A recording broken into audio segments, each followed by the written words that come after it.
Ça y est, elle est de retour au Stade Vélodrome, la Ligue des Champions avec ce match, cette deuxième journée de Ligue des Champions, l'Olympique de Marseille qui reçoit l'Eintracht Francfort. Alors, ce sont les deux équipes qui ont perdu leur première rencontre la semaine dernière. Elles jouent d'ores et déjà vraiment un match coup près parce que celui qui va perdre va avoir beaucoup de mal pour espérer aller chercher une place en qualification directe pour les huitièmes de finale de la Ligue des Champions.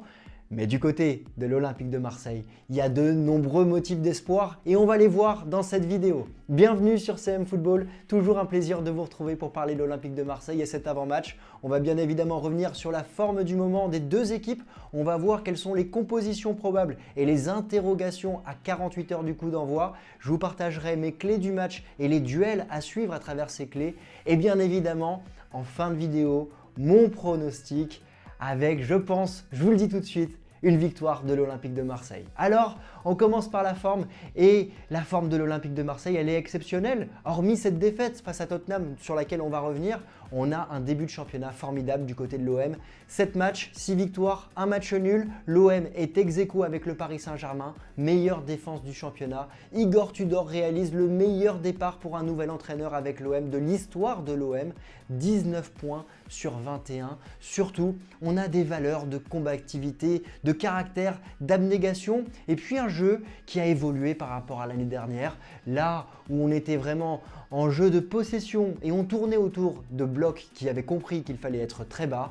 Là, on a de la verticalité, on a un jeu sur les côtés, on a de l'intelligence pour jouer également dans l'axe et l'OM arrive à trouver des occasions sur les coups de pied arrêtés comme le but de Samuel Gigot face à Lille ce week-end. Un match qui a été symptomatique de ce nouvel OM mené et qui remporte la victoire avec beaucoup de caractère. Cet Olympique de Marseille a perdu malheureusement face à Tottenham la semaine dernière. Alors, il y avait une équipe qui était diminuée parce que Luis Suarez était titulaire à la place d'Alexis Sanchez qui était lui suspendu.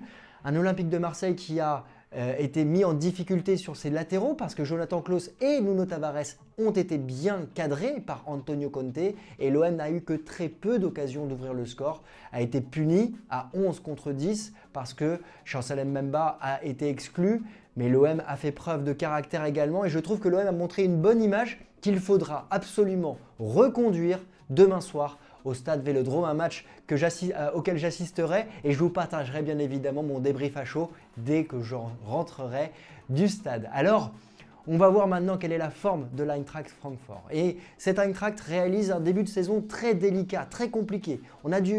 Elle a du mal à digérer son titre en Europa League la saison dernière. On a une équipe de l'Eintracht qui a réalisé 2 victoires, 2 nuls, 2 défaites en championnat. Elle est 12e de son classement. Elle n'a réalisé qu'un seul clean sheet depuis le début de la saison. Et c'est la 3e plus mauvaise défense de Bundesliga.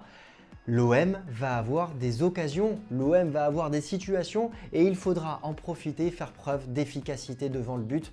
On va compter bien évidemment sur Alexis Sanchez. On a eu un mercato qui a vu Kostic partir. Alors Kostic, c'était une des figures de cette équipe de Francfort. Je trouve justement que ça va être important de pouvoir capitaliser sur cette équipe qui est en difficulté. Mais elle a vu d'autres joueurs arriver. Un Randal Kolo Muani qui jouait au FC Nantes la saison dernière et qui connaît bien l'Olympique de Marseille. Un Mario Götze sur lequel il faudra bien évidemment faire attention. Il est le champion du monde 2014 et il a commencé à prendre le jeu à son compte dans son équipe en réalisant de nombreuses passes clés que ses attaquants n'arrivent pas à confirmer, à convertir. Et ça, il va falloir faire attention justement à cette attaque. Alors, on a une équipe de l'Eintracht qui est en difficulté mentale en ce moment. Les hommes d'Oliver Glasner ont perdu leurs 2 dernières rencontres sur les 7 derniers jours face au Sporting Portugal 3-0 à domicile et face à Wolfsburg ce week-end 0-1 également. Autant dire qu'il va falloir les piquer au vif parce que l'OM doit absolument gagner et prendre les 3 points. Alors on va passer aux 11 probables du côté de l'Olympique de Marseille et de Francfort et on commence bien évidemment par l'OM avec Paul Lopez qui devra être dans les buts.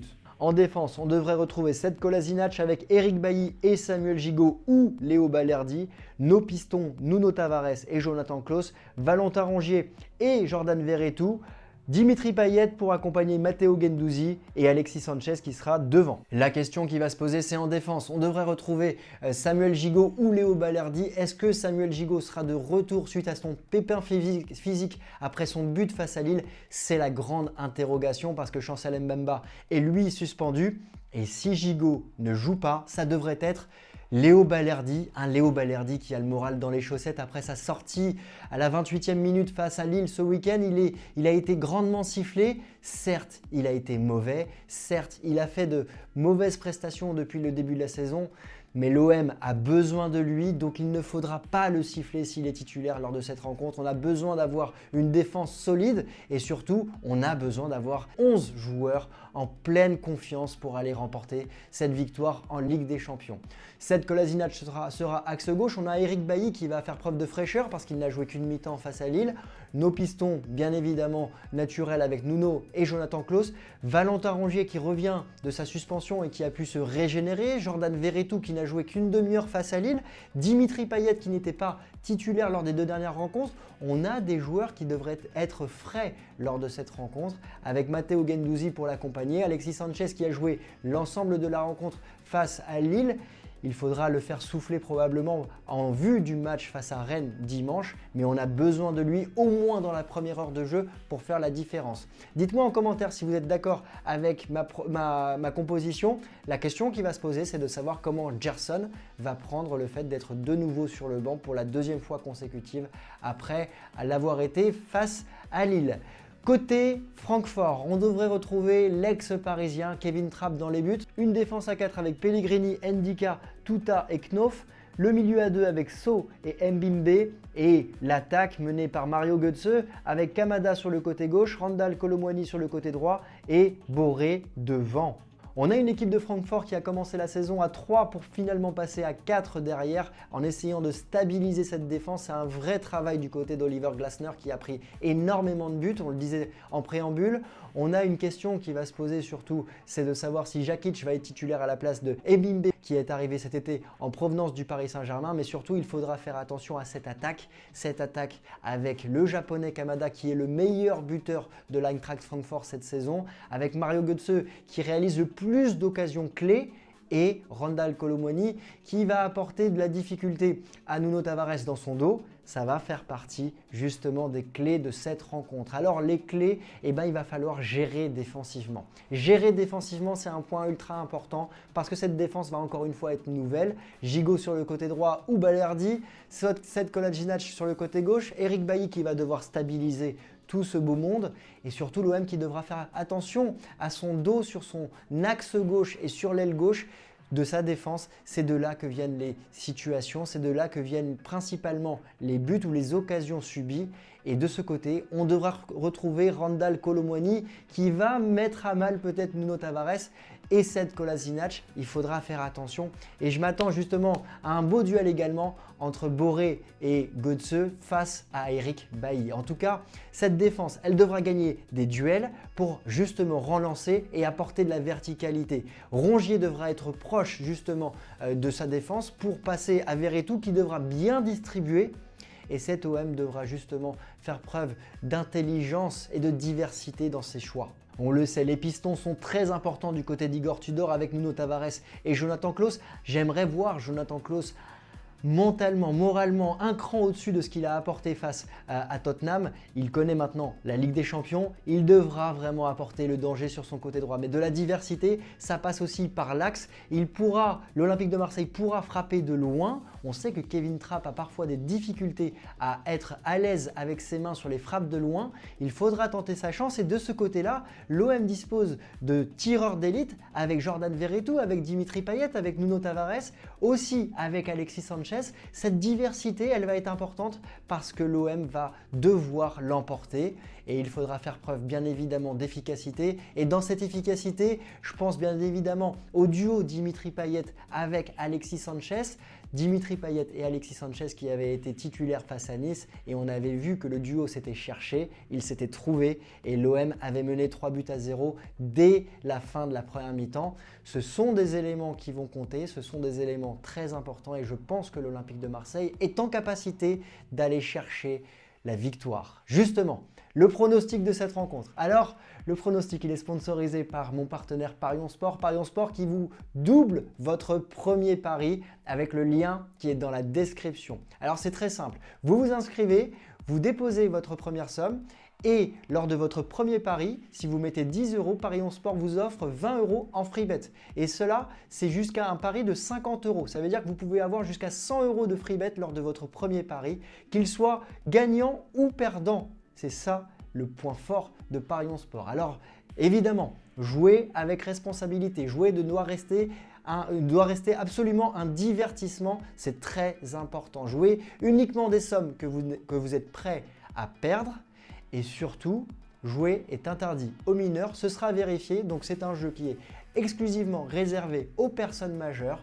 Tout est rappelé avec le lien qui est dans la description. Et on va voir maintenant quel est le favori pour cette rencontre. Et c'est avec grand plaisir que je vous annonce que c'est l'Olympique de Marseille qui est favori avec une cote à 1,89. Le match nul, lui, est coté à 3,75 et la victoire de Francfort à l'extérieur à 3,95. C'est une belle cote, 1,89 je trouve, pour cette victoire de l'Olympique de Marseille dans cette deuxième journée. En tout cas, personnellement, je le sens bien. On va voir maintenant quels sont les buteurs possibles du côté de l'Olympique de Marseille. Et on a bien évidemment Alexis Sanchez et Dimitri Payet qui sont mis en avant avec une cote à 2,70 pour le Chilien, 3,20 pour l'ex-international français. Je me sens que Alexis Sanchez va pouvoir débloquer son compteur dans cette Ligue des Champions. En tout cas, j'ai confiance en lui et j'ai confiance justement dans cette relation avec Dimitri Payet. Enfin, quel sera le score exact de cette rencontre? C'est serré, quand bien même l'OM est favori. Le score exact qui est proposé par Parions Sport, c'est le match nul 1 but partout à 6,40, suivi du 1 but à 0 à 7,80 et ensuite du 2 buts à 1 pour l'OM à 8,20.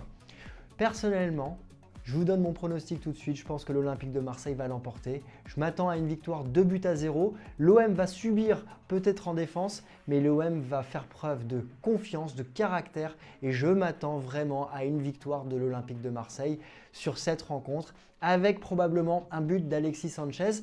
Donc n'hésitez pas à me dire en commentaire quel est votre pronostic pour cette rencontre. Est-ce que vous êtes aussi confiant que moi par rapport à ce que vous avez vu de cette OM depuis le début de la saison ou est-ce que vous pensez, comme il y a 4 saisons, l'Eintracht Francfort va venir gagner à Marseille? Ça reste un historique important. L'OM avait perdu 4-0 à Francfort en Europa League et l'OM avait perdu à domicile 2 buts à 1 à la dernière minute avec un but de Jovic. Dites-moi en commentaire quel est votre pronostic. Si cette vidéo vous a plu, n'hésitez pas à la liker. Et nous, on va se retrouver bien évidemment très vite pour d'autres vidéos sur l'actualité du football. Et sonnez la cloche parce que je serai là vers 1 h du matin pour vous partager mon débrief à chaud de ce match Eintracht face à l'OM. Bonne journée, bonne Ligue des Champions et à très vite. Ciao!